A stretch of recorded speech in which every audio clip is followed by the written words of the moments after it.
Joining me today, North American Nickel Chief Geologist Dr. Peter Lightfoot. North American Nickel trades in the venture under the symbol NAN. Peter, appreciate you spending some time with me today. You recently were hired as a Chief Geologist for NAN and are considered an expert in the nickel sulfide deposits field. Can you tell us a little bit about your background and what drew you to that career field to begin with? Oh, gee, yeah. Well, my childhood fascination with rocks and minerals, what drove me at the age of something like 10 years old to become a geologist, and I was committed. Every time someone tried to persuade me to get a real career, sorry, the rocks were too interested. I went to Oxford where I studied geology, and while I was there, I met this guy who was on sabbatical there, a chap from Australia, Dick Stanton. He's a famous ore deposit geologist, and he attracted my real attention into ore deposits. I just found it fascinating how little ore deposits could fit into global tectonics and try and work out new answers to those questions. And at the end of my time there, I met Tony Naldrett, who really is the global expert on nickel sulfides. He's written a textbook on the stuff. And he invited me to come over to Canada to work on nickel deposits, and I ended up working on a small deposit in Africa in the process. So that's the history of how I started out. I figured out while I was in Toronto with Tony that I wanted to specialize in the chemistry of rocks and ore deposits, and that took me back to Britain for 3 years to do a PhD. And then when I got back to Canada, it was a period when the minerals industry was in a bit of a downturn, and I ended up doing a research project on Norilsk and working for the Ontario Geological Survey. I was a manager for several years, and then I became a geologist responsible for writing the most recent and updated information on the Sudbury ore deposits. And that's where I really started to get interested in mining companies. Inco and Falconbridge were both really generous with their time with me. And then both Falconbridge and Inco engaged me into helping them with research on projects in Greenland, one of which was the Norek Belt project that NAN presently has. My departure then from the world of government was really driven by the discovery of Voisey's Bay when Inca was precious close to acquiring diamond fields, and they took me on as a senior geologist to look after the technical aspects of that project. And from there, I kind of got into project generation. And then when finally Vale took over Inco, I was sort of the person with enough nickel experience to lead the technical team on nickel projects, and was really delighted to work with such a massive range of people all over the planet. And then in 2016, I started my own consulting company, and that's when I came on board as a consultant to NAN initially, and thankfully most recently they've engaged me as a consultant into the position of Chief Geologist. So that's the history really of where I come from. Well, I'd imagine through a lot of your travels there, you've seen a lot of new and exciting technology and advancements. Why don't you talk about a few of those and how that applies to your field? There's been a massive range of different technologies that have come along. My own expertise is very much in geology and geochemistry, not quite so much in geophysics. So you'll have to forgive me if I only pay passing comment to the value. I use geophysics every day, but the things that I see that really have made a difference in terms of understanding ore deposits is what I call a mineral system approach to understanding why ore deposits sit within their geological environment.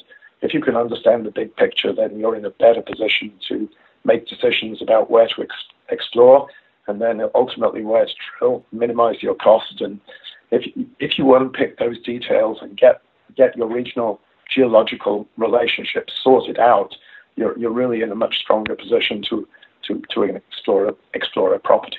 So I refer to that as a mineral system approach, and I think some of the real advances in recent years have been through a much more holistic view of ore deposits within their broader environment. I also kind of embrace all of the things that have happened in geochemistry, where it's no longer as difficult or expensive to analyze samples that comprise rocks and minerals for such a wide range of elements and or mineral compositions. There are lots of technologies out there which are now really readily available, where you can really add an enormous amount of value and bring this into the process of decision making. So my answer really to that is a mineral system approach and real application of large databases of geochemistry to problem solving. Yeah, I can imagine a lot of challenges in the field there. What's some of the bigger challenges you face every day there? Yeah, ore deposits really, they are getting harder to find. It's a combination of the shallow, easy stuff that crops out is rarely uncovered anymore unless it's in a very, very remote or challenging environment. And the trick now is to push the envelope in terms of exploring at depth. And usually that means exploring under a sedimentary cover or underneath overburden. But that's a massive opportunity because many of these places have not been properly explored. The controls on mineralization have not always been properly understood. And there are a number of places on the planet which I'm certainly hoping to take NAN to that have opportunity for future discovery. So I think what's required here in terms of really making that happen will be pulling together the best geological models and then testing those environments with the right tool sets that include fairly deep penetrating methods like EM, gravity, and magnetics. Nothing really has changed fundamentally. The technologies are the same.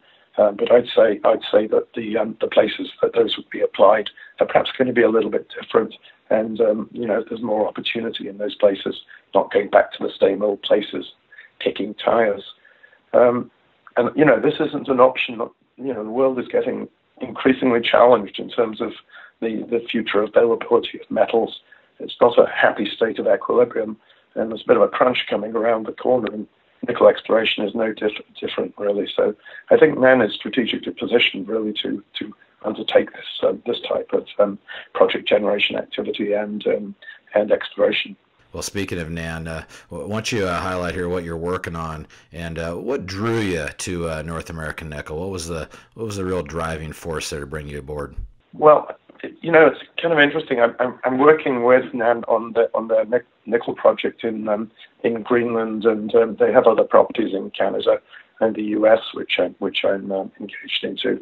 The real draw when I first worked with NAN as a consultant was really being able to work with such an excellent team of individuals on an amazing project.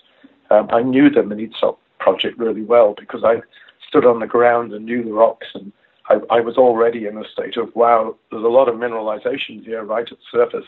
Where does it go to, and where are the best places to explore? And I can see a lot of opportunity on the ground for discovery. So I spent a bit of time. I worked through the various databases and worked with the team, and it's been a very satisfying opportunity really to apply my skill set. From the perspective of the actual team of people, a really, really fine group of individuals, a real team spirit, a sense of adventure, and a willingness to try to locate a new ore deposit, not just a new ore deposit, but perhaps a whole new nickel camp. They have an amazing set of skills which really are complementary, bringing together skill sets of operating in remote places, undertaking prospecting, drilling, all of the other geophysical and geochemical surveys required under really quite difficult conditions, and getting the best possible information in order to drill the right targets. It's a rare combination of skill sets in a small exploration company, really. So it's a delight, and so it was a real pleasure when Keith asked me to join the team and work in the role of chief geologist.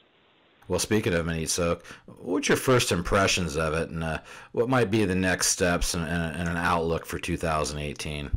Yeah, it's a fantastic property position. It really embraces the whole of a belt of very prospective geology for nickel exploration. The skill sets and the logistic plans that really allow for a very systematic approach to exploration, and the exploration has in recent years been very well funded. There are abundant outcrops of really highly mineralized rock, and really there's a lot of opportunity not only in the areas which have been aggressively drilled over the past couple of years, let's see, in the Egg Hill complex and the fossilic mineral zones, but also throughout the rest of the property. As I see it, the real next step is to expand the scale of the mineral system, and this really, to me, appears to be best accomplished by exploring the more intact and more primitive intrusions, rocks that contain a lot more melaneritic types of lithologies, and do that in environments where the sulfides have very high nickel concentrations. And I'm saying there is the actual mineralization when you calculate nickel into 100% sulfide is very high. And some of these intrusions can have sulfides with 5 to about 10 weight percent nickel in the sulfide component of the rock. And so there's clearly a way of ranking the higher priority ones with respect to tenor. So I think the next year's program it has enormous opportunity to find thicker zones that relate to the existing mineral shoots, and also for potential discovery of larger bodies in the root zones of melanoric bodies, and perhaps even lower grade shallower zones. I think that has to involve a very aggressive drill program. It has to be guided by EM as well, and I think it will involve a return to look at not just the areas that have received a lot of attention over the last 2 years, but other areas as well. And the team there is in place to undertake that, and also to make sure that NAN have a pipeline of projects and nickel opportunities into the future. So pretty well would summarize where I see things going. All right, appreciate the time. That was Dr. Peter Lightfoot, Chief Geologist, North American Nickel. Again, North American Nickel trades in the venture under the symbol NAN. Peter, appreciate your time today. Thank you very much.